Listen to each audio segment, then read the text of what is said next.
Call this meeting order. Please stand for the Pledge of Allegiance. I pledge allegiance to the flag of the United States of America and to the republic for which it stands, one nation, under God, indivisible, liberty and justice for all. Thank you very much. Please be seated. We actually have two meetings tonight. The first one is our public budget hearing, and for that, well, first let the record reflect that all board members are present except for Angie Jacob. She was unable to be here this evening. So we'll go into consideration of the 2023 budget, and I'll turn that over to our Assistant Superintendent, Mr. Irwin. All right, good evening. On the Form 3 was submitted on Gateway on August 26th. The capital projects plan, the bus replacement plan were all uploaded to Gateway on the same day as well. All that stuff has been posted to our website so that the public has a chance to view those things, just meeting all the requirements that we're supposed to put out there as far as just being transparent with our information. Again, when we advertise the budget, we set our ceiling for advertising, and so those budgets are the ceiling for what it is that we can go through on this process. I put in there for you in the board packet just that table that walks through the differences of last year's budget to this year's budget. And again, focusing in on debt service, we'll continue to land that plane and that total tax rate that we've continued to talk about, landing close to that $1.07. Just like we've continued to talk through that for the last couple of years, that's where we'll land that plane out again this year as we go through the proceedings of our upcoming GO bond. But again, we walked through those things, and then tonight is that chance for the public to comment on our budget. So with that, I'll leave it back to you. So there are three budgets, and so we'll have each of you give each of them an opportunity for public comments. The first is for the 2023 proposed budget. Is there anyone from the public who would wish to comment on the 2023 proposed budget? Seeing none. We also have the 2023 capital projects plan. Are there anyone in the public who would like to comment on the 2023 capital projects plan? Hearing none. We also have the 2023 bus replacement plan. Are there any of those in the public who would like to comment on that plan? Okay. Hearing none, that will adjourn our public budget hearing. So then I'll call to order our September 2022 regular meeting. And again, please let the record reflect that all the board members are present with the exception of Angie Jacobs. And we'll start with visitor comments. Is there anyone who would like to address the board? We might have had one person that wanted to speak, but they were unsure, so we'll kind of leave that open. I don't know if we had anybody. All right. So now we have our consent agenda, and that includes the approval of minutes for August 15th, 2022, our regular board meeting, for the August 25th work session, and it also includes the treasurer's report for August of 2022. And Mr. Durnall, could you give us the claims, please? Thank you, Mr. President. The gross wages for the corporation financials, gross wages for 5/8/5/2022 is $522,496.32. Gross wages on August the 19th, 2022, $650,823.33. For gross wages mini payroll, August 20th, 2022, $3,378.20. Pre-claims prepays on August 1st, 2022 through August 31st, 2022 is $951,078.75. Claims and regular vouchers for September the 16th, 2022, $585,304.80. For claims of Forest Hill vouchers for September 19th, 2022, $4,754.87 for a grand total of $2,253,000. $717,836.27. Thank you, Mr. Durham. This consent agenda also includes consideration of donations, and there are a number of them this month. This is awesome. There's $1,000 from the Hoosier Hills Credit Union, and that's to be used at the high school's Coffee Corral, the new coffee shop that's located in the media center, and that would be applied to student wages. Also, Courtney Vinsel and her family are also donating to the wages for the Coffee Corral in the amount of $150. There was $39 from parents in attendance at the EHS open house event on 9/25/22 to be applied to the Coffee Corral's operational cost. There's also $156 from Donors Choose for classroom supplies for Mrs. Drew's classroom. There's $500 worth of Teachers Pay Teachers gift cards. Teachers Pay Teachers is a site where you can go on and you can get access to materials that other teachers have created, and so that's what this is about. So the Teachers Pay Teachers gift cards to purchase literacy and math games for Miss Robbins Rett's classroom. And finally, there's $592.75 for earphone and earbud carry case, Post Super Sticky easel pad, and Teachers Pay Teacher gift card for Hannah Rhodes' classroom. We also have personnel, resignations, retirements, non-renewals, leaves, and terminations, D1 through 36. And personnel appointments and transfers, which is E1 through 67. And so, Jerry, would you like to talk to us about also part of the consent agenda is some trips, and turn that over to Dr. Sanders. Yes, so we have 3 overnight field trips before the board tonight. 2 of the trips are with the show choir. We had, and these are actually retroactive requests. The Music Warehouse overnight trip went to the Hidden Falls camp, and the Sophisticated Ladies also to the same location on 2 different weekends. Their field trip request was turned in on time, but in the wrong box, so it didn't make it to the August board meeting, so I apologize for that.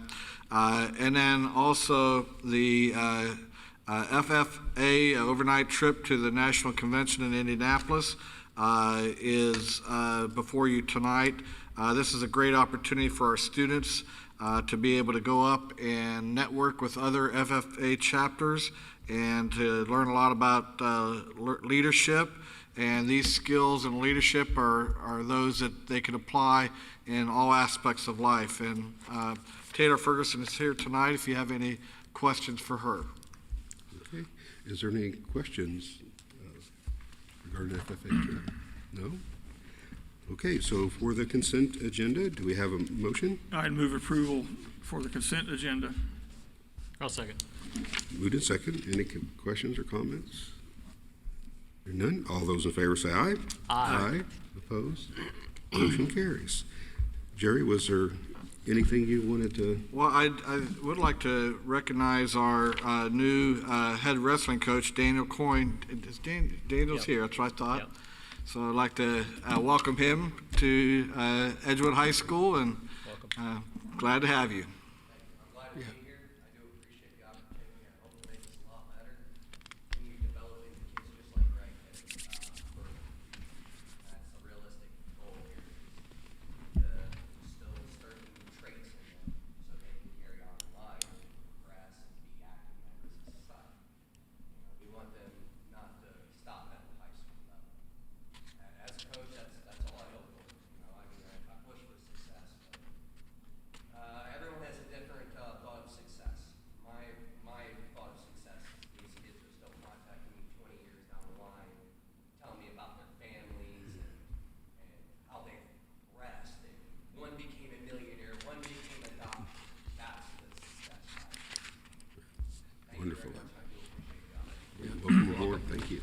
welcome on board. Good There's luck. people have spoke very highly of you, the parents have, so hopefully it works out well for you this year. Good luck. Yep. Oh, one more comment, Dana? Sure. Can I make one more comment? Can I make one more comment? Can you make a comment? Yeah. I wanted also, there was an appointment, Dr. Sanders, that really caught my attention, and I'm trying to do a marketing event here too, is number 3, Karen Allhorn, Oh, that she went through the transition for Teaching for Tomorrow program, and that's a great program for folks that are interested in teaching, and hats off to Karen for that, and hopefully she'll be a good asset to the EIS. she has been for many years already. Yep. And I think in this role, it'll be even greater. Yep, for sure. Okay, anything further?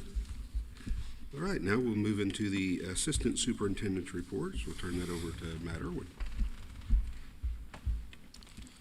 All right, you guys should have the cash flows there in front of you, like you typically do, so the education fund should be on top.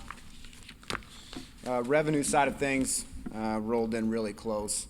I've not changed much of anything as far as projections go for what the rest of the year looks like until we really just solidify in on ADM, because when I make those changes, it'll probably make some upward adjustments as far as how far up our ADM looks compared to what the estimate was that the DOE was working off of for our tuition payments up to this point. So that will adjust upward. We just need to finalize that count. We have a transition period right now where we get to do cleanup on our count and get everything accurate so that when we finalize that number and they start to make adjustments, that everything's done correct. So right now, the interest that we're earning on our accounts with the bank is skyrocketed from what it was. Interest rates have continued to go up. So if you look at the last couple of months of interest on our cash that we hold in the bank, it's gone way up.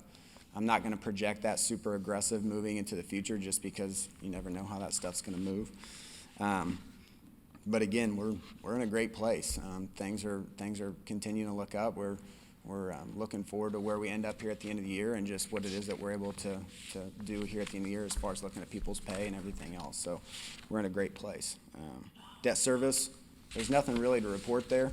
There's no activity in debt service, and that's planned. So just normal-wise, we knew that there wouldn't be any activity in debt service, so that it doesn't look any different than what you got last month. The operations fund, again, has trended pretty closely to what projections. It's more positive than what it was last month, but again, if I'm doing these conservatively and not super tight, we should hopefully end up a little bit better each month, and that's the way we've continued to trend. You look at our claims for next month, we're gonna pay for 2 buses, and so our claims for next month are a couple $100,000 higher, and those were obviously part of the budgeting process when we went through it, so that's not really a worry. But if you see that claims number jumping up a couple $100,000, is because we're gonna pay for those buses that just arrived here about last week. So you'll see that when we close out month end for next board meeting. So with that, one other quick note, we are gonna go through those GO bond processes tonight. We do have Jacob McClellan from Bose McKinney here tonight, and Matt Shoemaker from Stiefel to help walk us through that process and answer questions and have information for you. But I just didn't want to make a quick note of that just so everybody knows who they are and why they're here. So with that, I'll take any questions. I don't want to put you on the spot because you may not have it, but do we have any idea what the health insurance likelihoods are, what it looks like going forward? Yeah, so our rate increase was 2.5%, and then we split that 50-50, so 1.25%, which is really good. It's the lowest that we've seen in a long time. Yeah. Our dental insurance rates, they changed some things a little bit, and so some of them actually took a decrease, so they're a little bit cheaper.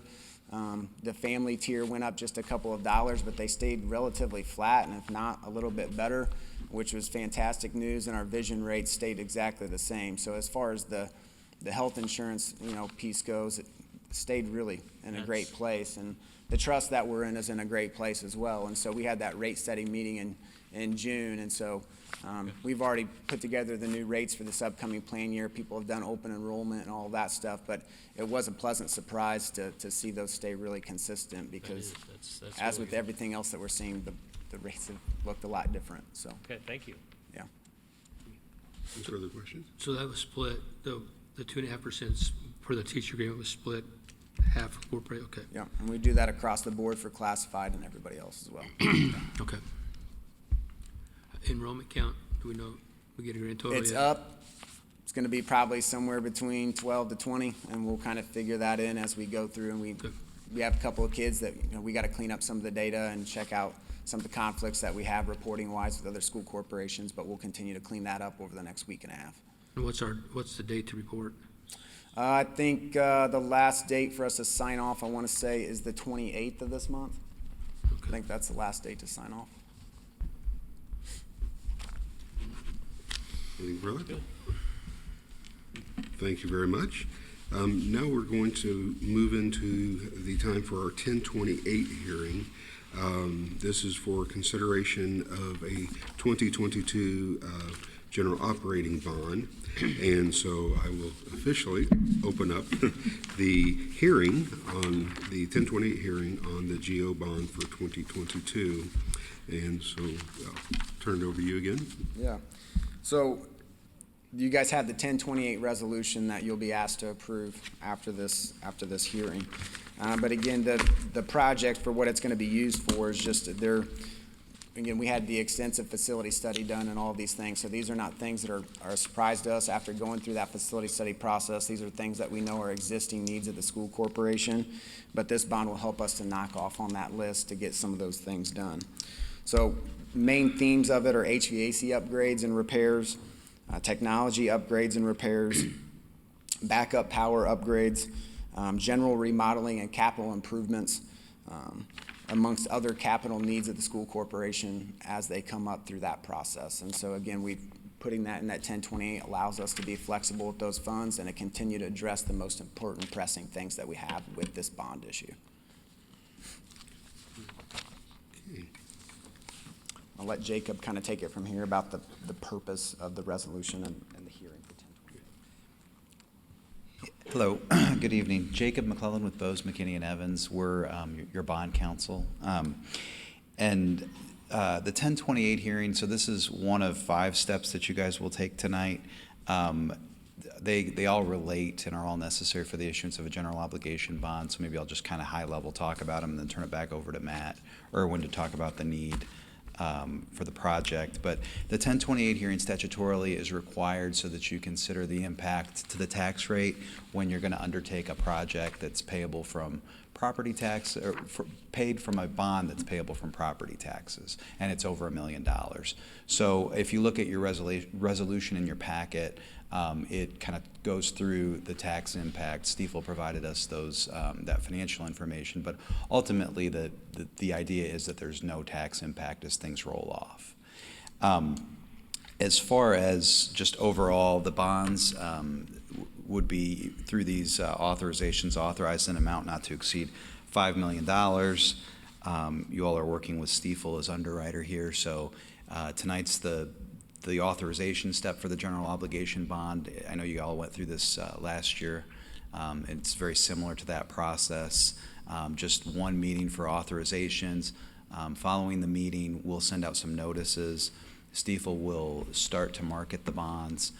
We'd anticipate a sale of the bonds in late October with funds available in mid-November. The authorizations, again, they'll authorize bonds in an amount not to exceed $5 million with a rate not to exceed 5% and a final maturity not to exceed December 31st of 2028. As I referenced, these will be direct general obligations. So I know in the past you all have issued bonds through your building corporation. This is a direct obligation. That's why the approvals are a little bit simpler. And the process is slightly different than some of those. After the closing or after the sale of the bonds, as we have in the past, we'll get together a signature package. We'll get that to Matt, and we'll get draft documents to Christine for her to review as well. And then we'll have 2 weeks between the pricing and closing, and then your funds will be available. So with that, I will turn it back over to Matt Irwin to talk about the need for the project. So I'll try not to be a little bit redundant here, but again, we did the facility study through the spring of this year where we partnered with Lancer Plus BB and Skillman Corporation, where they came in and looked at all of our facilities corporation-wide and identified existing needs that we have across the corporation. But again, these HVAC technological upgrades, the remodeling, And again, at the work session, I gave you that document that listed a whole bunch of the things that we would hope to knock off with that. These are things that have to do with the learning environment and making sure that our kids have the educational tools that they need to be successful in today's world. And so again, that's where the need comes from. It comes from the things that we've done as far as gathering information to look at what's going on around the corporation, but also knowing the age of some of the equipment to make sure that our buildings are heated and cooled and ventilated the way that they're supposed to be, and our kids have access to the educational tools that they need to be successful learners, not only while they're in our building, but someday out in the real world. So with that, we'll turn that over to Matt Shoemaker. I did put up there his presentation that he'd given me so that you guys could look through that as he talks through it with you. So, Matt, I'll let you go. Thank you. Good evening. Great to see you all again. Matt Shoemaker with Stiefel. I think you have this in front of you. It's pretty quick and simple, so I will just run you through it. Happy to answer any questions the board or the public has. So looking at slide 2, this highlights your outstanding debt as it stands today. As you can see, you're set up well for the future. When we're talking about new projects, we want to see this sort of picture where debt is starting to be retired and repaid, and the overall debt payments in the future are coming down each and every year. This sets you and the school corporation up well in the future. If there are additional facility plans, financing needs in the future, you can do so in a tax neutral manner, meaning the tax rate won't increase. Going to page 3, this shows the repayment of the proposed 2022 GEO bonds. A couple things to note. You will see the payment will increase from 2022 to 2023, primarily because of the assessed value growth that the school corporation has seen. The goal here will be to get this repaid in 1 year to lower the interest rate, minimize the interest costs, and again, set the school corporation in a position where it can come back in the future and take advantage of tax rate flexibility if it so chooses at that point.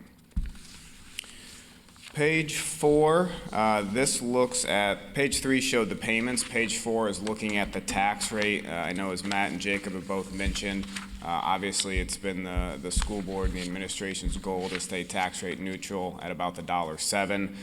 This is just proving that case, that even though the payment is increasing from 22 to 23, we're solving for that tax rate. So we're again going to hit the $1.07 plus or minus for the school corporation, but then immediately have a large drop in 24 that will allow the school corporation to come back in the future if there are additional needs and address them at that point. So not locking up the tax rate for multiple years. We're getting this repaid quickly and putting the school corporation really back in the same position they are now in the future. The last page here are the parameters. I know Jacob spoke to these a little bit too. You will see these in your resolution. Instead of having to read every line in the resolution, we put all the financial parameters on this last page. So par amount of the bonds, $5 million. This is a not to exceed amount. Means you can't borrow any more, but you certainly can borrow less than that. Depending on where interest rates are over the next month or so, the borrowing amount is likely to be in the $4.2 to $4.4 million range. That will ultimately depend on where interest rates are. I mentioned that number because we want to get this paid back in 1 year. So as we get closer to the sale, we'll be able to pinpoint the exact amount. But with interest rates moving the way they are right now, it's still somewhat of a guessing game. But my guess is it's going to be between those two numbers. Estimated cost of issuance, we're putting $150,000. This is a conservative number. My guess is it's going to come in significantly under this, but for these parameters, we always want to paint kind of the worst case scenario, knowing that everything is likely to come in looking better than this when the bonds are sold. That would leave estimated proceeds for hard and soft project costs, the money actually going into the project, of $4,850,000. As Jacob mentioned, we are estimating interest rates at 5%. If you were to sell this today, you're probably in the $325 to $350 range. As we sat here last year selling a 1-year bond, you were probably in the 1% range. So to Matt's point about investment earnings are going up, that's the good side of interest rates going up. The bad side is obviously borrowing money at a higher rate. As I had mentioned, the fact that you can pay this back so quickly and not have to pay it back over 5, 7, or 10 years, you're minimizing the interest costs because you're getting this paid back so quickly. Estimated interest expense on the 5%, $229,167. Again, this is a high watermark. That number will come in below that once we sell these bonds. Estimated maximum tax rate impact. I know we've been through this several times over the last couple of years. I do want to mention this again. The resolution will show 37.6 cents. That's simply a statutory formula that takes the amount you're going to pay in 1 year, the highest amount, given you're paying this back in 1 year. It's going to take that amount divided by your assessed value. Doesn't take into account some of your other bonds coming off. It's purely formulaic. So we know the actual impact to the taxpayers is going to be zero in terms of the tax rate. You're still going to come in at the $1.07. However, the way the statute reads and the formula has worked, it's going to show a maximum impact of that 37.6 cents. But there on the last line, the net impact, what the taxpayers will see on their tax bill, they're still going to see the $1.07. There is going to be no impact to that. That's all I have. Happy to answer any questions if the board has any. Okay. Any questions from the board? Thank you. Matt, is it common, I know with the larger bond issues, we had to get rated. Was this the case on smaller bond issues? So it's typically how quick you pay it back. So the longer you pay it back, you will typically get it rated because you're going to get a lower interest rate. And So in this case, we won't have to. In this case, my guess is we won't have to. I will say that we've done this over the last couple months. The majority of them we have not got rated because it hasn't been economical, but we will run that break even for each and every financing that we do. So if rates happen to change in the future, there's a chance we do, but as we sit here today, I don't believe that we'll have to, and that will save you probably about $20,000 on their fee. Okay. Thank you. Any further? Okay, at this point, we now will open this up for public comments. If there are any comments or questions that the public has regarding the GO bond and all the information that was just relayed, now would be the time to step forward. Okay. Seeing no takers there, then we will close now the 1028 hearing. And we'll continue back with our regular agenda. And so now that the 1028 hearing is complete, we have consideration of the 1028 resolution. And so I'll go back to Matt Irwin for that.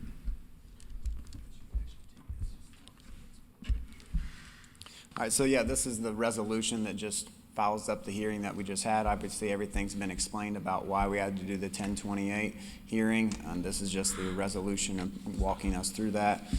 We also are going to have the bond resolution, and I'll let Jacob talk about that a little bit as well.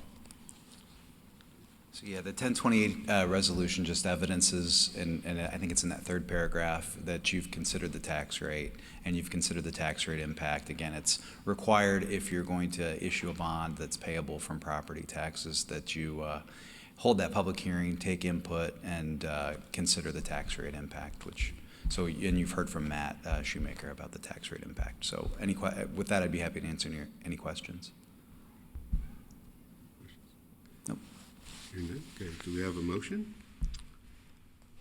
I move approval of the 1028 resolution. Do we need to read that, Mr. President? I'm sorry? Do we need to read the resolution? No. Okay, I move approval of the 1028 resolution. Okay. I'll second. Who'd second it? Any questions or comments? I just appreciate the preparation and the work session from August 25th that Steve helped us with. It was helped me get my head around financial things that don't come naturally to me, so Right. I appreciate it. Yes, I appreciate the fact that our goal is to remain tax neutral. Even though the clientele or our policy folks may see a tax increase, it's because their assessed values are going up, correct? Okay. Anything else? All those in favor say aye. Aye. Aye. Opposed? Motion carries. Now we have the consideration for the bond resolution itself. So this is the resolution that actually authorizes the issuance of the bonds. It approves the project. It notes the not-to-exceed amount and all the parameters. It authorizes, or it goes through the payment mechanics. It authorizes a paying agent agreement. It notes that their general obligations payable from property taxes.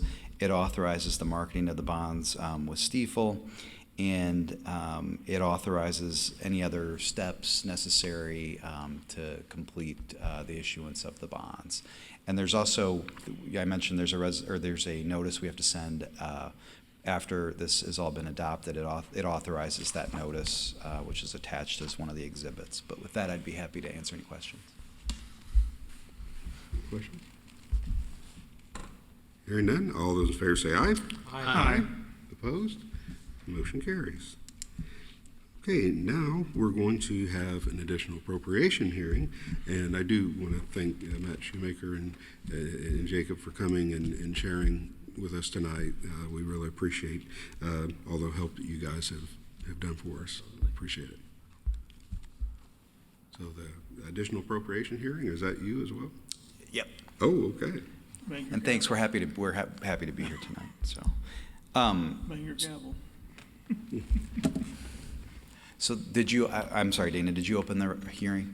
Yeah, so I guess there's no separate for that. So I will now officially open There you go. the additional appropriation hearing. So this is statutorily needed to appropriate the proceeds of the general obligation bonds into your budget.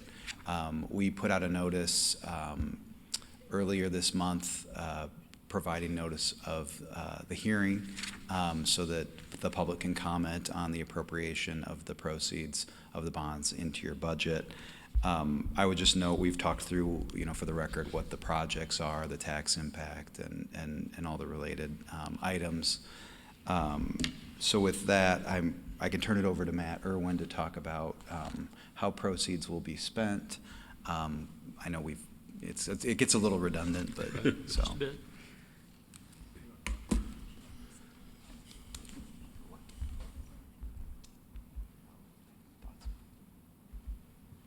Just making sure. The bond resolution, I may have missed it. Was there a motion and a second? I know that there was a vote. I believe there was. Let's do it again. I think we made a motion, no. Okay. Yeah, I don't think there We was. appreciate, Yeah, somebody's keeping us honest here. so do we have I'll make that motion. motion And for I'll second it. bond res? Moved and seconded. Now, all those in favor say aye. Aye. Aye. Okay. All negative, same sign? Okay, motion passes. Thank you, Bartlett, for keeping us on track there. And so now we are into the additional appropriation hearing, and we've heard from Jacob, and now we'll hear from Matt regarding how the proceeds of the note would be spent. Yeah, so again, HVAC upgrades and repairs, technology upgrades and repairs, backup power, other general remodeling and light remodeling work around the school corporation. And again, I gave you that GO bond list that we had worked through with the facility study that you guys had seen during the work session. And again, that's kind of has all those different pieces. The dollar amounts that we put on that, they're subject to change, but again, those are the needs that we plan to take care of with this bond. So, with that, Okay. back over to you. Now, it's this point in time in the additional appropriations hearing to again give the public time to ask any questions that they may have or make any comments on the additional appropriations. So the floor is now open. And seeing no takers, then I will close the hearing on the additional appropriation on the note proceeds. And then now we will consider the resolution for the additional appropriation. So, I move approval of the additional appropriation Yes, as action, I resolution. guess. okay. It's been moved? Well, it says action here for the hearing. Does that mean? No, for the hearing, yeah. I second. Moved and seconded. Anything that you wanted to add on that, Jay? I don't have anything to add if you guys are ready to, if you had questions. Okay. Any questions? Just we are saying that now that we have said we want the money, now we're saying we're going to spend it. Yeah. Okay. Correct, yep, you're pulling it in your budget. So all that is required. It is quite a Yes. numerous steps in the process. As a former English teacher, I might check off for redundancy. Okay, any further questions? All those in favor say aye. Aye. Opposed? Motion carries. All right. Well, now thank you guys very much for coming. Appreciate all that hard work. We are going to now go through the rest of the agenda. We will start with consideration to approve the Uncharted Learning Curriculum quotes, and we'll turn to Dr. Sanders for that. And as these guys are leaving, I do also want to issue my thankfulness for you guys and all of your hard work. So appreciate it. Appreciate it. So we've added 2 courses, entrepreneurship courses, one at the junior high, one at the high school. John Sigmund teaches a class at the junior high, and Stacia Myers teaches a class at the high school. And so this is the curriculum that they will use. It's a rigorous curriculum. It's also related and will support our project-based learning. It will, a lot of the, if you remember the activities that our students went through in creating the coffee shop, the student-run business, where they wrote a business plan and they presented that to business leaders. This is all embedded in this curriculum. It will be paid for from our Explore, Engage, and Experience grant. So none of our education dollars will go towards this. It is a really good, excellent curriculum that will support the teachers in this new initiative. And one more thing, it really will help us as we are creating those pathways, career pathways for our students. This is one that will have a solid footing. Awesome. Do we have a motion to approve the quote? I move to approve the Uncharted Learning Curriculum quote. A second. Then second. Any questions or comments? I'm just so happy to see this.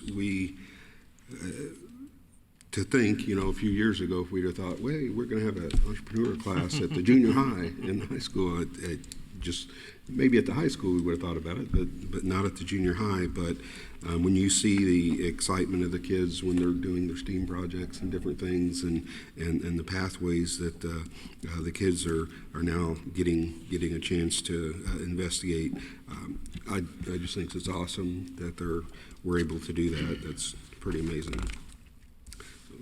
Questions? All those in favor say aye. Aye. Aye. Opposed? Motion carries. Now we have consideration to approve the subbing stipend for instructional assistants. And Mr. Irwin. So I'm asking for your guys' approval to do the $25 a day stipend for our instructional assistants that are asked to cover classrooms when we're not able to get a sub when a teacher is gone. This is something that we started doing last year, and again, the $25 on the stipend is just to make up for the difference in that change in responsibilities from being an assistant in the room to covering and being in charge of the entire classroom. This happens more so at the elementary than it does in the other places, but again, it allows us to have some sense of being able to take someone who knows the procedures and knows the kids to be able to be in a room if we're shorthanded on trying to find a sub, which I'm sure that Brenda and some of the other principals are very thankful for at times, to be able to do that. And so this is something that we asked for last year. I'm asking for us to be able to do this indefinitely moving forward. And again, our fill rates are doing better this year than what they've done the last couple of years. I'm sure a lot of that has to do with just coming out of COVID. Part of that probably has to do with time of doing the same practices and procedures that people are used to, a little bit of the way that we work things now with working with Kelly Services. To start the year, we've hovered around like the 76% in a given day and a given week. And this past week, when I sent out the board memos, we were fluctuating between a 75 to 90% fill rate for that week. And so it really is just dependent. Sometimes it's dependent on when absences are entered. But again, this $25 a day stipend is for our IAs when they're asked to step in and fill in and take on that extra responsibility when we're not able to get a sub. But I wanted to talk to that other piece because that kind of goes along with it. But again, I'm asking for your approval to do the $25 a day stipend for our instructional assistants. I'd move approval. I'll second. Any questions or comments? Just, I so much appreciate our IAs and all the hard work that they do, and they go above and beyond to help our kids, and doing something like this is just, I think, a small token of our gratitude. Agreed. And this is for this calendar year, or you said indefinitely, is that, we don't have to vote on this every year now? I'm asking Dad to be able to do it moving forward, yeah, so that we don't have to vote on it every year. Can we make that recommendation? I'm sorry? Are we making that recommendation indefinitely? Yeah, that's Okay. that's what we're to approve. Okay. Okay. Anything further? All those in favor say aye. Aye. Opposed? Motion carries. Now we have consideration to approve the Pepsi contract, and Mr. Irwin will discuss that while I take a sip of my Pepsi product. Yeah, so you got the memo from Mr. Hammett from Athletics. I think in the past you guys did a 3-year contract with Pepsi.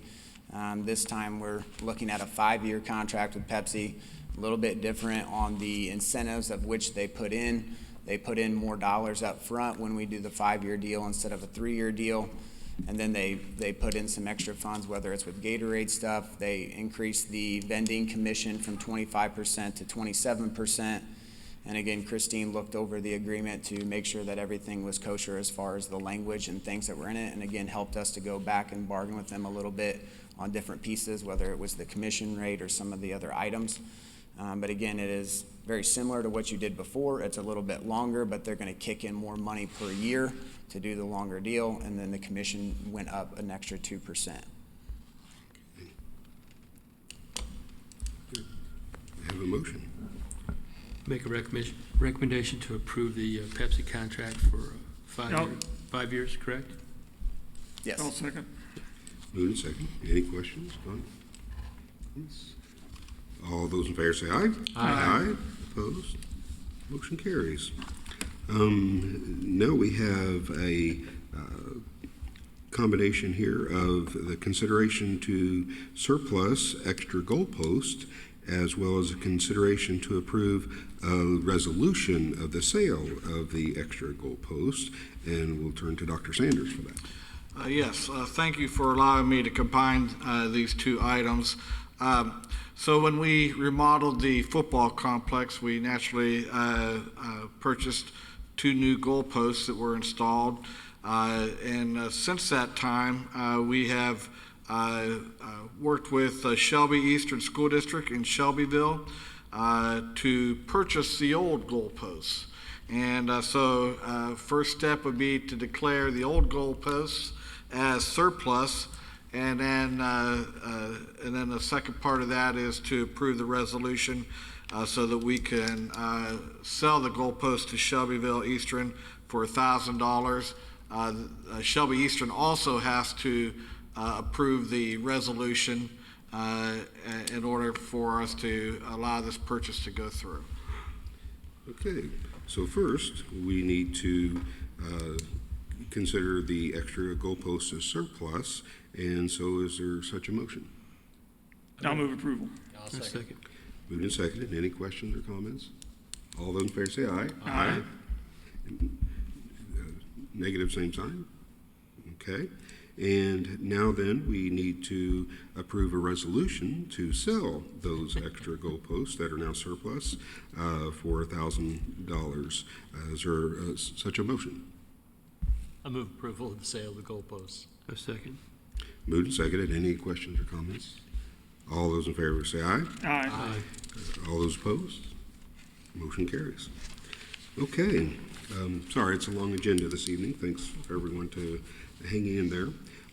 Next is consideration to approve the Huddle quote and agreement, and we'll turn to Mr. Irwin. Yeah, so again, this is something that's through athletics with Mr. Hammett. Huddle is not a new program that our athletic programs have been using, but this is more so of a step in the northward projection of using the Huddle program.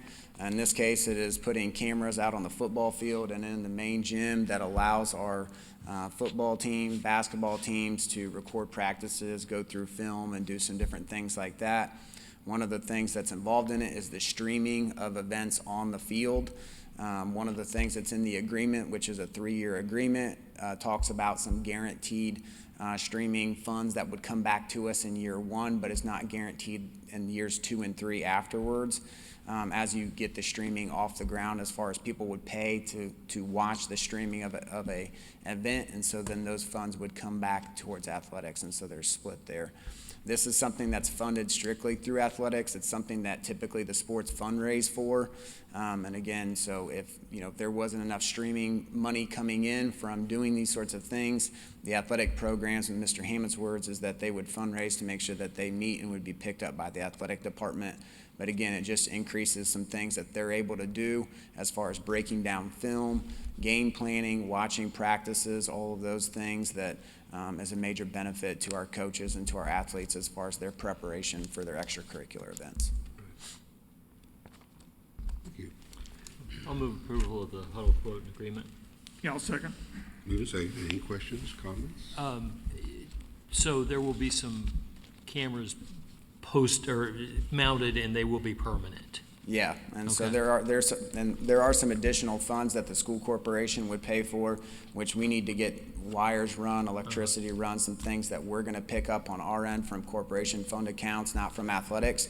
But those are things that are necessary to actually get the cameras installed, and that is something that's separate from this agreement. It's going to cost us somewhere around about $4,000 or $5,000 to do that, but it's something that Mick and the athletics was pretty adamant that they felt like it was a really good thing for our coaches and for our kids, and so we thought it was necessary to step in and help them out to make sure that that gets done. Okay. Thank you. Is this different than what Smithville has done in the past? Yeah, so this is in partnership with the things that Huddle provides. So again, Huddle is like when they're game planning and they're recording their games or their practices or whatever. It allows you to go back. Coaches can break down film. They can add in things. They can send film to kids for kids to watch their own game film. Like as a wrestling coach in the past, and some of my previous jobs, I used Huddle in that way, was that we recorded, I uploaded, I sent it to our kids to let them watch their film and see the comments or feedback that I gave them on their performance or things that we needed to improve upon in future practices. But it's not just strictly for streaming in general. There's a lot of other things that are involved in it because we're picking up that service. Are employees filming it, or somebody who does the filming? Is it just live all the time? It's not just live 24/7. Just for that event, though? It's live for the events, yes. Okay, unnarrated then? There's no announcers or anything like that? No. Okay. This wouldn't Not impinge on. that I'm aware of. This wouldn't impinge on if Smithville wanted to stream Right. one of our games or something. I do not believe so, no. Okay. I know they've had announcers before. They Yeah. announced some of the games. Yeah. And I didn't know if this is part of what we're trying to do with our students at the junior high and high school with the film class and so forth. No, this is This is something completely separate. No, okay. that's something separate, yeah. Okay. Okay. Further? All in favor say aye. Aye. Aye. Opposed? Motion carries. Okay, consideration to approve the Corson monitoring agreement. Yeah, so this was, if you looked at the board packet, it was pretty minimal expense, but the reason I put it on there was that there was some agreement on there as far as terms moving forward. So went ahead and put it on there, but again, the monitoring system, Corson, is what does our fire alarm panels and all of that, but right now what they're doing in all of our buildings is they're being switched from landlines to internet and backup cellular monitoring. And again, this is something that Arnold and Rick have talked through together. They both support it. It's going to allow those existing phone lines to be disconnected, and I know Rick has spent an extensive amount of time cleaning up phone lines in the first place. But again, it's just something that we think is a positive step forward in general. I believe they've already done it at the junior high, and that's why you didn't see one for the junior high, and you see one in the board packet was for every other building that we have, was to continue to move those to the same thing with that cellular service and backup on that way. But again, it's something that we will continue to pay. They'll invoice us and we'll pay that way. But it's a relatively small item, but because there was the agreement with it, I went ahead and threw it on the board packet for that. So for that, I'm asking for your approval. I move approval of the course and agreement. I'll second. When you say we'll continue to pay it, is this an annual amount then? Yeah, so it's the Okay. annual amount that we pay that was in the service agreement. Again, it was a relatively small amount as far as what was in that. I think it was somewhere around like $46 per line per, but it's a small amount, but it's something that is there moving forward, and so they continue to invoice us. I believe we chose the annual invoice. Any further? All those in favor say aye. Aye. Aye. Opposed? Motion carries. Now we have consideration to approve an Indiana State University student-teacher agreement. And Dr. Sanders. Yes, sir. This explanation also goes for the next item, the consideration to approve the IU student-teacher agreement. As you guys know, school corporations and university teacher preparation programs often partner to provide aspiring teachers opportunities to get into the classroom. It often begins with observation-only type activities, and then they build up their skills, build up their experience to the point that they will participate in a student-teacher experience. And so these agreements cover the student-teacher experience for, the first one is for Indiana State, and this next item number 19, is with Indiana University. So I recommend your approval for both agreements. Okay, first we'll do the Indiana State University student-teacher agreement. Is there a motion? I'll move approval. A second. Moved and seconded. Any questions, comments? All those in favor say aye. Aye. Opposed? Motion carries. And now for the IU student-teacher agreement. Do we have a motion? I move approval of the IU. I'll student second. agreement. Okay, moved and seconded. Any questions, comments? Just that Mr. Tucker did the ISU one, so I thought I ought to do the IU. I got you. Okay, all those in favor say aye. Aye. I went Opposed? to both. Motion carries. All right, now we have consideration to approve the turn it in quote, and so we're back to Mr. Irwin. Yeah, so this is a program that was actually a part of our student fees that you guys approved as well, but it's a program that's used pretty widely in many colleges and university settings. I've used it personally in college classes, but again, it's one that our high school advocated for as far as mirroring some of those expectations and that you see in higher education, but again, it has some teaching moments for some of our students as well. The program detects things such as plagiarism. It helps students just continue to be more adept at following writing etiquette, citing work when they're using other people's work. That also gives staff some other ability to come back and comment on students' work and do some of those things. But it's a program that's paid through a small fee for all of our students, and it's something that's being used in our English classes across the board. So all of our students at the high school are going to have access to it, and our teachers as well, and it's something that's in there in the student fees that's paid for in that way. I think it was like a $5 fee that each student paid for the use of that program. So with that, I'm asking for your approval of the turn it in quote. A motion? I'll move approval of the turn it in quote. A second. Moved and seconded. Any questions or comments? Hearing none, all those in favor say aye. Aye. Opposed? Motion carries. Now we have consideration to approve the gate operator quotes. Yeah, so this is for the gate operators for the addition and the add-on and construction to the transportation maintenance area there across the street. This is something that was a part of the project all along, but again, because of the threshold amounts, that it's up for your guys' approval. I put in there the 3 quotes that were solicited and gotten by VPS Architecture, which is the architect that we're working with on the projects. Again, this is something that's paid for not through our corporation funds, but is through our trustee bank funds through the 2020 GO bond, which is how that project is being paid for. And again, they met all the spec requirements and all those things that George solicited for through VPS. And again, they got the 3 quotes. The one that was the lowest was significantly lower than the last one. The other 2 were a little bit closer together. It's actually a company that's done a little bit of work for us over at the junior high as well on a previous project. So George felt pretty good about the company that actually came in on the low bid, that he feels like they do quality work. So with that, I'm asking for your approval. I move approval of the gate operator quote. A second. Moved and seconded. Any questions? Just, am I understanding that this is like a card reader thing that in order to open it, in order to come through, that you swipe a card I'm or getting into something? Rick's range here, so well, correct me if I'm wrong, but yeah, there'll be a card reader, a long-range card reader, so that when the buses or vehicles that pull up from the corporation vehicle, it would detect that and it Something in the bus would make the open gate up open. also, yeah. So on the one side over here, it'd be a one-way when it goes through there, but when they enter into the back lot, then that gate would open based on a long-range reader. The gate operator would open the gates, and then when they would leave the back lot back there, then that have another reader that it would open the gate for them for the vehicle to exit as well. And like the minibuses and so forth would also be equipped Yeah. with this? Okay, Yeah. cool. But this is for the actual operators of the gate, not for like the card readers and stuff, but just the motorized stuff that they need to actually move the gates when it reads it. So back to what Larry said, a bus driver doesn't have to get out of the bus No. and go No. use it. That's what I thought. It's like, that didn't make sense. No.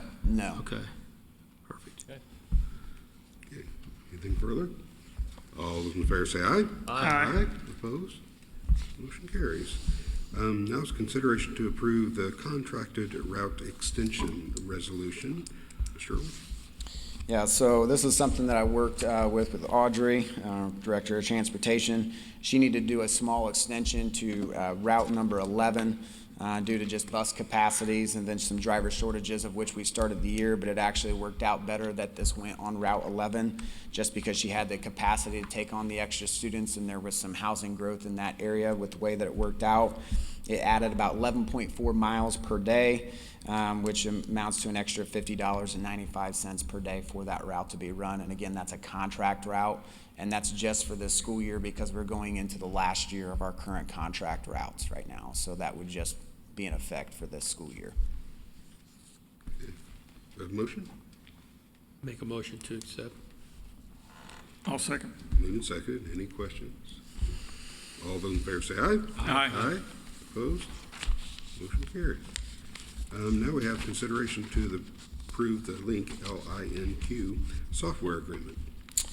Yeah, so just talked about some transportation. Now we're talking about some food service. So this is something that was for Vicky and Nutrition Services. It's a program that will help her track back of the house inventory and production records. It's something that it's going to streamline some of the work for her supervisors. A couple of years ago, she started to change the way that the makeup of her personnel back there, that now she has those 2 supervisors that work underneath her across the corporation. And so some of the things that they're responsible for, this software will help expedite that and move that along quicker and help them to be more efficient in all the things that they're tasked to do and move about to make sure that things are ordered in a timely fashion in that way. There's an option of doing this for 3 years. We're only going to pay for the first year. And again, it's included the email from the rep that states that we don't have to go through all 3 years, that we just need to give the 30-day notice, which I think is pretty standard. But again, Vicky just paid for the first year, not all 3 years. So that if we choose not to go through it, or she thinks the system didn't work well, or they weren't in favor of it, then we can move on after this school year. So with that, I'm asking for your approval. I'll move approval of the Link software agreement. Yeah, I'll second. Moved and seconded. Any questions, comments? All those in favor say aye. Aye. Aye. Opposed? Motion carries. We will be tabling the Otis software contract, so we will not do that this evening. So next we have consideration to approve our school resource officer agreement. Dr. Sanders. Yes, as we talk about many times at the board meetings, how much we value our partners, and one of those essential partners is the Ellisville Police Department, who works with us to provide 2 school resource officers. And the police department also goes beyond that in terms of supporting the school corporation with school safety. Last spring, we had a table talk exercise that involved not only the Ellisville Police Department, but the fire department. We held it at the junior high, so it involved the junior high administrators, Matt and I, and we went over different scenarios and how we might respond as a group to those specific situations. So this is an agreement that we do every 2 years with the Ellisville Police Department. The police department provides a secondary school resource officer, Travis Perryman, and also an elementary SRO, Alec Legio, who works with the EECC, EPS, and EIS. These two school resource officers sit in on our principal meetings. They're active on our school safety team. It's a 2-year agreement. Also, need to make note that the funds that we pay to the Ellisville Police Department, most of it comes from our Homeland Security grant that we just received again this year for almost $100,000, $99,000 and change. So I recommend your approval for this agreement. I'd move approval of the SRO grant I second it. with great pride. Yes. Moved. Is there a second? I second. Okay. Moved and seconded. Any questions or comments? I just, I did the color run, went over to during the color run at the intermediate last 2 weeks, or right before Labor Day. And it was great watching Alec interacting with the students from the school and just the positive vibes that. He's in a perfect slot. Yeah, yeah. He's His perfect interaction slot, with the kids was terrific. It was very nice, too, at the beginning of the Fall Festival Parade. Yeah. That there comes our school resource officer with the Edgewood logo, the Edgewood Schools logo on the hood, and I just thought that was awesome to see them being a part of that as well. So, and hopefully someday maybe we can expand our SROs. That's, yeah. We're working on that. We're looking for grants to be able to do that. But Okay, good. that is definitely something we would like to do. Awesome. Okay, anything further? All those in favor say aye. Aye. Aye. Opposed? Motion carries. Now we have consideration to dispose of some surplus technology equipment, and for that we'll get to our technology director, Rick Routon.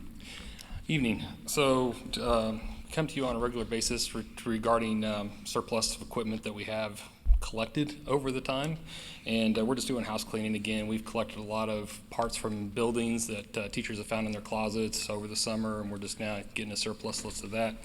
Also, we had a lot of repairs done to Chromebooks over the summer that we did in-house, and so we have a lot of parts that are just laying around that we need to get disposed of properly and economically.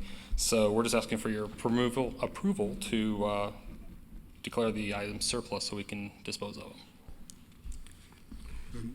Have a motion? Make a motion to approve the surplus of the technology equipment. One second. Wait a second. Any questions, comments? All those in favor say aye. Aye. Opposed? Motion carries. Now we have consideration to approve a purchase of some a security camera server. Again, Mr. Routon. Should be servers, but that's okay. So we did the camera project, and we left the servers out of the original quote or the bids that we did, knowing that we could get a better price after the fact. So there wasn't additional markups and things with the vendors. So we went out and solicited some quotes from various vendors. We have one of them is the vendor that actually is doing the project. Presidio was one of the quotes. And then Paragon Micros, who we also use for various other purchases throughout the year for them for education purposes. And then the third one never did respond back to us. The overall winning person was Paragon Micro for $67,009.97, which is $10,000 less than the current installer that we would have been buying servers from. So we're just asking that the board approve Paragon Micro for the purchase of the servers. And this will be servers that record the daily motions on the cameras for 31 days. And then after that, it starts overwriting itself. But 31 days is the typical norm for recording, and they'll be spread out through the organization to load balance the amount of cameras that we've installed or we're installing. Okay, do we have a motion? I'd move approval. I'll second. Moved and seconded. And of course, even though they only last 31 days before they're written over, does that, if something happens within those 31 days and you wanted to keep it, you of course could save it to something else? Right? Correct. There's an archive feature within that server, so it puts it into an area that doesn't overwrite. So you still get to save it, or we can still download it to another drive or offsite location. So, but it does give you an archive feature to keep it on the same server, but not be overwritten in 31 days. Okay, awesome. Any other questions? So are these servers, we're approving 2? There's a total of 3. 3, and that covers all of our sites then? Mm-hmm. And what is the current status of the Presidio installation?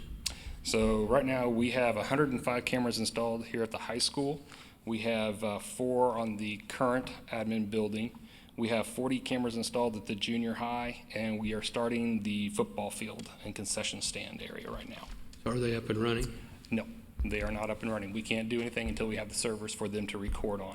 Plus, we're also going back and doing additional fine-tuning of the placement of the cameras. So we've actually been back in the high school a couple times and moved some cameras, a few tiles here or there, just to get a better view. So we'd have a handheld unit that looks at the video picture.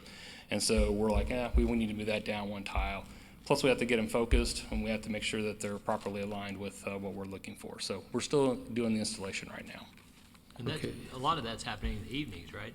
Some of it's in the evening, some of it's during the days. They've had to move more toward an evening shift just to stay out of the hallway of the kids and stuff, just because it's easier to work just a few hours after they leave. And then the exterior work with the drilling, it definitely would be less likely to have an interruption in That's the what I saw when I classroom. was walking my dogs. I saw them put them up at the junior high. Yeah, so it's a little easier to do after hours. Okay, is there a backlog on getting the servers? Yes, How far? we're looking at sometime in December. Anything further? All those in favor say aye. Aye. Opposed? Motion carries. Thank you. Thank you. Okay, now, excuse me, we'll go into the superintendent's report, so I'll turn it over to Dr. Sanders. Yes, I'd like to begin by recognizing some people who are making a difference throughout the school corporation. And I know many times you as a board recognize our donors, but I personally want to take an opportunity to recognize all those who help our teachers out and financially donating to their various projects. Also, I just was thinking about this, and I really would like to know, I think it would be a really high number of volunteers that support the school corporation. If you think about each school, each teacher who has some parents who might help them with various projects, you think about our extracurricular activities, a band and show choir. And I know Dana's had that opportunity to be a show choir dad. You go to a football game and you look at all the parents who are out there helping with the football team, the cheerleaders, the band. It just goes on, and I really don't know where we would be without our volunteers. I also want to recognize the Dollars for Scholars program. They recently had their 5K run or walk, raised $20,000 just in that event by itself. They had 77 runners and/or walkers. I'd just like to take a minute to brag on my wife, who, if you remember a couple years ago, went down to one kidney. She did the 5K walk. She even ran, and I got her our own personal record, mainly because I didn't walk with her this year. So I slowed her down. I also was really impressed with our high school football team, who went down to EPS and served as reading buddies for our kindergarten and first grade students.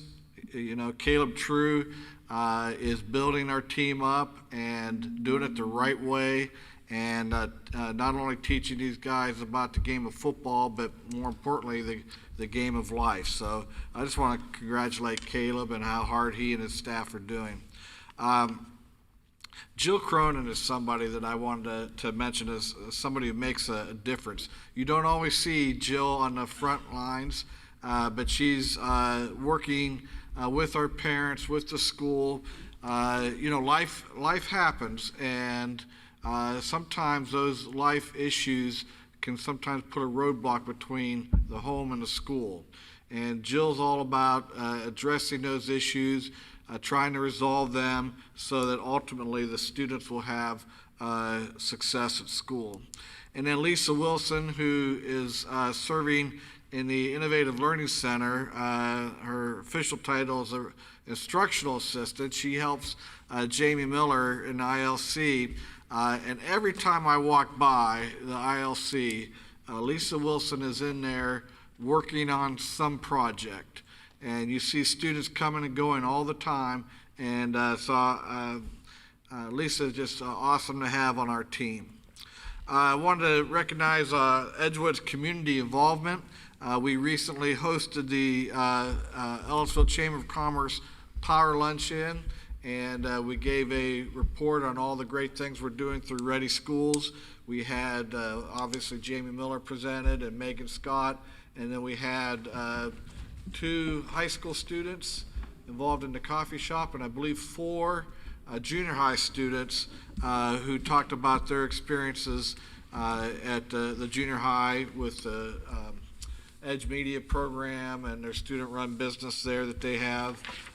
So I wanted to mention that. We had a great turnout. In fact, we've been flooded with emails from local businesses wanting to come and work on a partnership between the school corporation and their business. So that's a good problem to have. And then the Fall Festival, where we had the Education Day on Friday, and Fall Festival Thursday, Friday, and Saturday. And we had a booth there. And besides the school buses that we gave away, the 3D printer was a big hit that attracted a lot of people to come over and talk to us. And it is just such a it's an exhausting 3 days, but it's very rewarding to have those conversations and be part of the community. And then also the parade and seeing our awesome EPS and EIS students and our football team and cheerleaders and band all in the parade. And I had the opportunity to drive the food truck. And didn't run over anybody, so I was really glad when that was over. But it was really good to go along the parade route and wave at everybody, so that's good for our school system. I also wanted to mention the marketing efforts. Brittany Tucker, our communications coordinator, she's just doing an awesome job. Tomorrow she's going to the Indiana School Public Relations Association Conference. And one of the workshops that she'll be able to attend is how to write communication in the event of an emergency. And so we hope she won't ever have to put that to use, but this will be a good day for her. Her efforts, if you've ever seen Brittany, she's got to be in one of the schools every day because she's constantly taking pictures and telling our story on social media. And as a result, we have a greater presence on social media. We have 383 new followers on Facebook and 450 new followers on Instagram.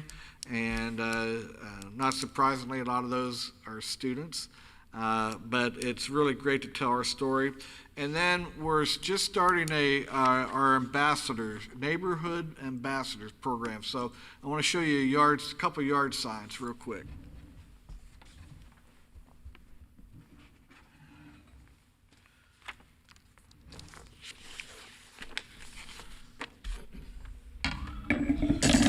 Sorry about that. So this here is a yard sign. We are designating specific families who will serve as a neighborhood ambassador. And so they're going to put this yard sign in their yard, and if anybody in the community, somebody may be driving around looking for a house to buy here in Ellettsville, they see this sign, they know, hey, that's somebody that would not mind someone coming to their door, knocking on their door, and asking a few questions about the school corporation.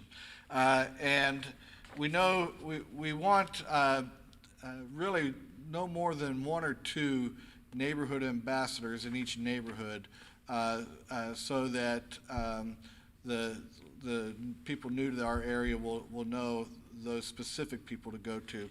But we know that we'll probably have an interest in other people wanting yard signs. So this one here is in production here. It's not finished yet, but this is Edgewood Proud, Edgewood Schools. And so we will make these available. This one will be available for purchase for just at cost. So we'll be getting those out and notifying families that those are available.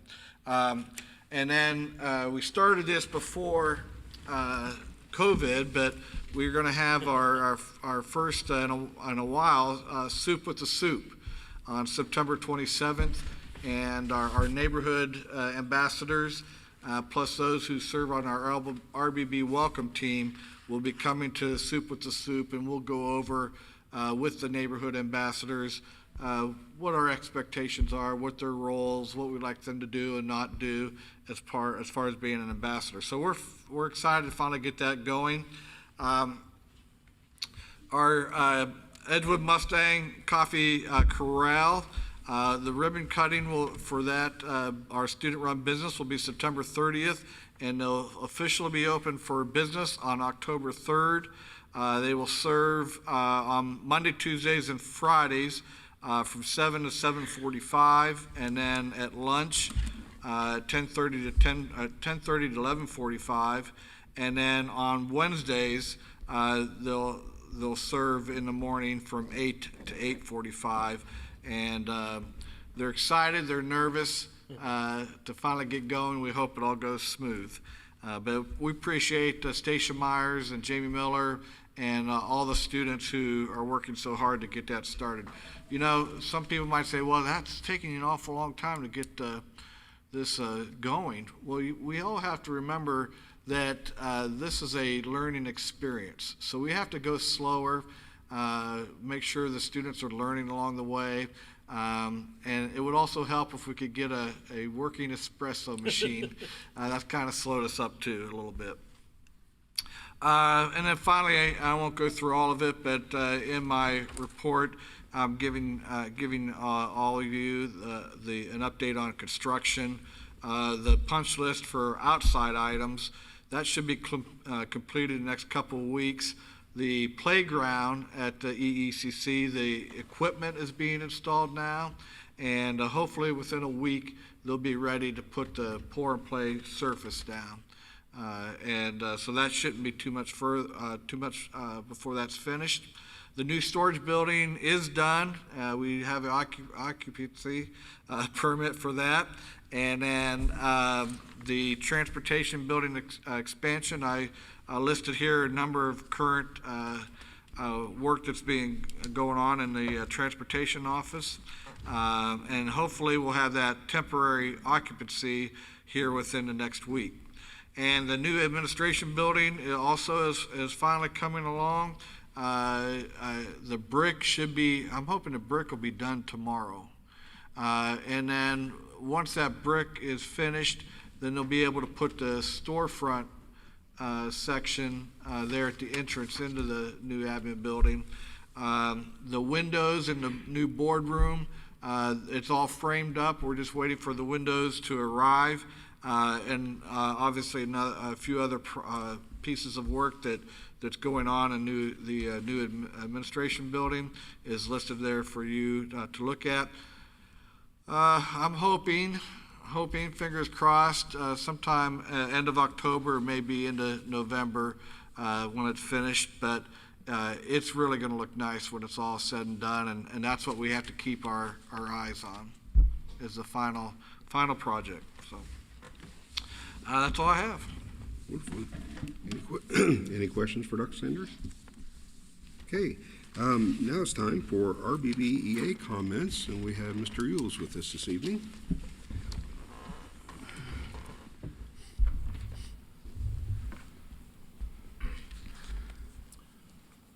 Good evening. I won't have too much here. We're starting our 7th week already. It's hard to believe, and I was thinking this is homecoming week here at the high school too, and it's been 3 years since we've had that. Yeah. And so we're full steam ahead. We're busy. We got a lot going on. I was just thinking about my seniors. They were freshmen last time we did this, so they're all excited. We're trying to retrain them, but all these things remind me of something Dr. Sanders said. He said somebody takes a village, and it really does, to help our kids out, whether it's teachers or it's all the extra support.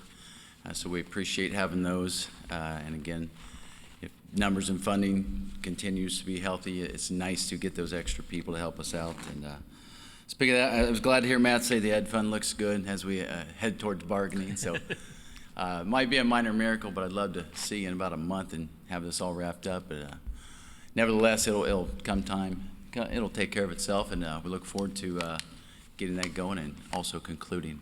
With that, it's a long enough evening. Have a good one. Thank you. Thank you. Okay, we have board member comments. We'll start with Mr. Donald. Well, thank you, sir. I appreciate that. I want to thank the board for the support on the SRO contract. I thank Mr. Irwin and Dr. Sanders for their support. I've been in the business, police business, for many, many years, and there's nothing better than a marked police car with uniformed officers around, and I think we need to continue to do that. Fall Festival went off really well. Like Jerry said, 3 hectic days. Education Day had one snafu, as I recall, but we're working to make sure see how that happened and make sure it doesn't happen again. The Fall Festival booth that we had down there was fantastic, and I really appreciate the workers that came down. The administrators are here. Thank you so much for your work. Appreciate how you do, how you support the system. Thank you very much. Thank you, Mr. President. Thank you. Mr. Tucker. Ditto what Mr. Durham said. Thanks to everybody for coming out this evening, and thanks for the administrators for coming out. It's a long meeting tonight. I want to personally thank Dr. Sanders and Mr. Irwin for taking time to speak to me on a Saturday morning about the board packet. It was about an hour out of their day, and I really appreciate that because my wife was on me about calling you guys. but I really appreciate that. People don't know what goes on behind the scenes, and that's again, thanks for doing that. You're welcome. And lastly, congrats to Board President Mr. Curry. He's a grandfather again. So Thank you. Yep. Thank you. Here. Thank you. Okay, Mr. Ross. In addition to Mr. Tucker, Dr. Sanders and Mr. Irwin and Ms. Anderson spent about an hour with me today on the board packet, and I certainly do appreciate the responsiveness and the interaction, and I understand better when I get these questions answered, and I really appreciate that. I was able to attend the luncheon with the Chamber of Commerce, and our kids really blew me away. They spoke with such confidence, and they excitement. They were enthusiastic about the what they are into, and so all this that we've been doing with the grant and the REI and the coffee shop and everything else, it is making a difference. And these kids are going to be prepared for what happens after they leave us. So I'm just really excited about that. And finally, welcome to Coach Coyne, and good luck to Mr. Irwin on his test on Thursday. So. Thank you. I do appreciate everyone coming out this evening. It has been a long meeting, and so to echo all the other comments of the board members here, and I would like to add that the teamwork that we have in this school corporation is such a wonderful thing. Family.